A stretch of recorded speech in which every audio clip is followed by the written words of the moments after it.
बार हम अधिकार रखते हैं अपने आपे पर कोई है जो हमें इंस्पायर करता है। खाले खाले कुछ नहीं होता, यदि आपने उसको रिस्पॉन्स दिया तो आप जरूर खाइएगा। यदि आप कहिएगा, लिखा है, फालतू की बात नहीं करने का। आदम की मजबूरी थी, यीशु के सामने नहीं थी। यही तो एक बात है मेरे प्रियो। आदम गिर गया और यीशु खड़े रहा।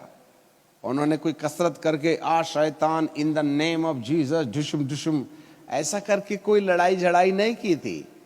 सारी लड़ाई का एरिया यही है, यहीं से आवाज सुनी जाती है, यहीं से आवाज के आधार पर निश्चय किया जाता है और इसी से निश्चय की गई बात को काम में बदलने के लिए पांचों इंद्रियों को आज्ञा दी जाती है।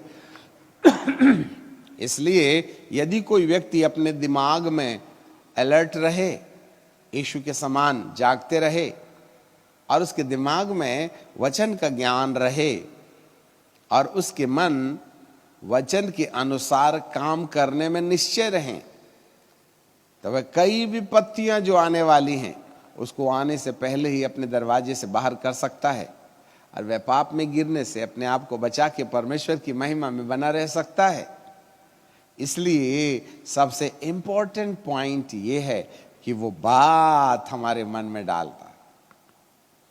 इसलिए आप सब लोगों की एक सबसे बड़ी जरूरत ये है कि जब कभी भी कोई विचार हमारे दिमाग में आए तो प्रभु के पैटर्न को इस्तेमाल करें, है ना। जब उसके दिमाग में विचार आई, अब यहां पर शैतान कहां गया बोलते, यीशु मसीह के पास। तो यीशु मसीह के पास शैतान गया तो बिल्कुल काला काला, बड़े बड़े दांत, ओनिडा के समान सींग ऐसा कर रहा होगा। ऐसी कोई कल्पना यीशु के साथ नहीं थी, उसको कुछ दिख वगैरह नहीं रहा था। काला काला आदमी, गाल में भी बाल हैं, ऐसा कुछ विजन वगैरह नहीं था उसको। वो सिंपल साधा बैठ करके 40वें दिन के बाद सोच रहा था 40 days इज कंप्लीटेड नाउ, अब मुझे नीचे जा करके भोजन पान करना चाहिएगा, ऐसी कल्पना कर रहा था। बस इसी कल्पनाओं के बीच में एक और दूसरी कल्पना आ गई। जरा ध्यान दीजिएगा, इसी कल्पना के बीच एक दूसरी कल्पना आ गई और उस कल्पना में अपनी कल्पना का फुलफिलमेंट था। जब तुझे भूख लगी गई है तो रोटी तो बनाना पड़ेगा ना। तो क्यों ना आज आपके पास पावर है, लिखता है तू तो परमेश्वर का पुत्र है ना, चलो प्रैक्टिस करके देखते हैं। अरे जो यीशु पानी को दाखरस बना सकता है वो तो पत्थर को रोटी बना ही सकता था ना। आखिरकार यीशु ने काना के नगर में पानी को दाखरस में बदला ना, तो यहां क्या प्रॉब्लम था उसको पत्थर को रोटी में बदलने के लिए? वो तो क्रिएटर है ना, वो जो बोल देता वो हो जाता ना। स्वर्ग और पृथ्वी का सारा अधिकार मैंने तुझे दिया हूं, मृत्यु के ऊपर विजय प्राप्त करने वाला भी अधिकार, मैं पुनरुत्थान हूं। पवित्र आत्मा जब मिल ही गया है तो तेरे पास तो सब कुछ है ना प्रभु।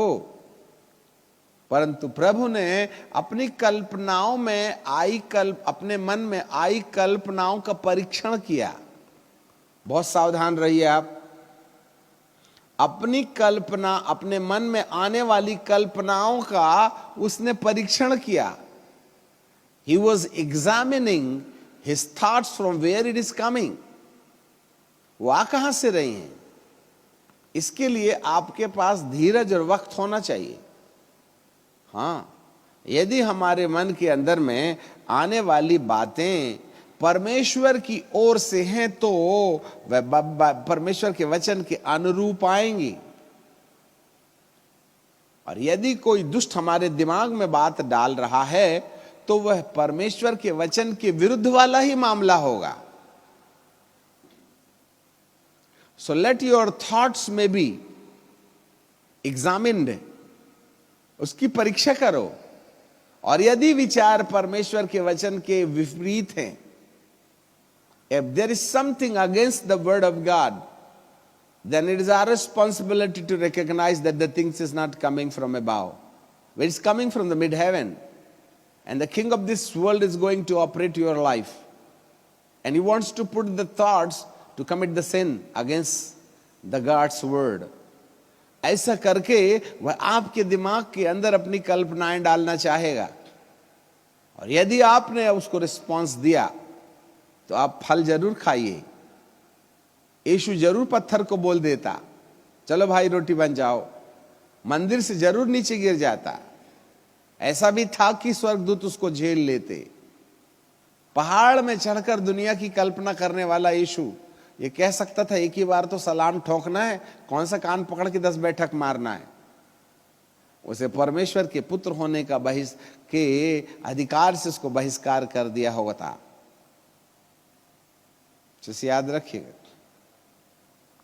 यहां हमारी सबसे बड़ी जरूरत है कि हम अपने आप में आने वाली कल्पनाओं का परीक्षण करें। आपकी विचारधाराएं परमेश्वर के वचन के अनुसार है या परमेश्वर के वचन के विरुद्ध है। इसके लिए आपको परमेश्वर के वचन की जानकारी होनी चाहिए। यदि तुम दुष्ट को हराना चाहते हो तो उसको आपसे ज्यादा बाइबल मालूम है। फिर से सुनो, यदि आप दुष्ट को हराना चाहते हो तो आपको यह मालूम होवे कि उसको आपसे ज्यादा बाइबल मालूम है। और यदि आप उसको हराना चाहते हो तो जैसे उसको बाइबल का ज्ञान है, उससे ज्यादा परमेश्वर के वचन का ज्ञान आपको इकट्ठा करना है। और यदि आप परमेश्वर के वचन के ज्ञान को अपने दिमाग के अंदर में रखेंगे, तभी आइडेंटिफाई कर पाएंगे कि वचन में क्या लिखा है। क्योंकि यीशु ने कहा, लिखा है, तीनों जगह लिखा है, मनुष्य रोटी से नहीं, मनुष्य रोटी से जीवित नहीं रहेगा, वरन हर एक वचन जो परमेश्वर के मुख से निकला है। तू अपने परमेश्वर यहोवा की परीक्षा न करना, लिखा है, लिखा है। तू केवल परमेश्वर को सिजदा करना। यदि प्रभु को यह मालूम नहीं होता तो वो तो पहले ट्रैप में हार गया होता। If you want to win the battle against the demonic influences, that is your first responsibility to know what the word of God says for your personal life. आपको अपने व्यक्तिगत जीवन में परमेश्वर का वचन क्या कहता है, इसकी याददाश्त हमारे लिए बहुत जरूरी है। और जो परमेश्वर के वचन को याद नहीं करते हैं, केवल वही लोग भटकते हैं। जिन्हें परमेश्वर के वचन को जानकारी मिलने के बावजूद भी मन बहाव में बह जाता है, तभी आपसे गलती होती है। इस प्रकार से आप हार जाएंगे। सो पिता परमेश्वर आपके मन की आंखों को खोले कि वो परमेश्वर का वचन आपके जीवन के अंदर अधिकाई से बसने पाए। और दूसरी चीज, निश्चय करने से पहले कि विचार आ कहां से रहे हैं, आपके पास धीरज हो और आप परमेश्वर के वचन का ज्ञान रखें और उसके अनुसार अपनी कल्पनाओं को व्यवहारिक रूप देने का प्रयास करें, तो आप जयवंत से भी बढ़कर के हो जाएंगे।